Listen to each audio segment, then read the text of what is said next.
আমরা কিন্তু এই নদীতে এখন বেড়া যাব মাছ ধরার জন্য।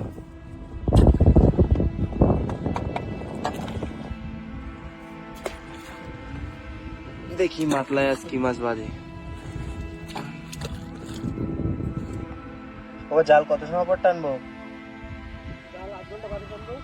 আধা ঘন্টা, তাই তো? শুয়ে থাকি। বাবা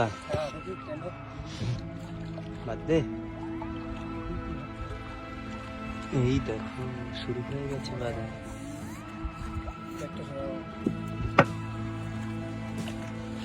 টুকটাক আসছে।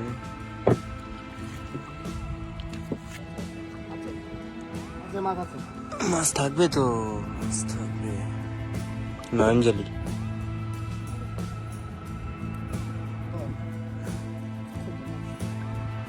ভালো মাছ উঠছে। নয়নজলি মাছের ঝাঁক নিচেও আছে না আরো। আমরা বাড়ির দিকে রওনা দিয়ে দিয়েছি, আর আমাদের কিন্তু একটা বেশ ভালোই মাছ হয়েছে, পর্যাপ্ত পরিমাণে খাওয়ার মাছ।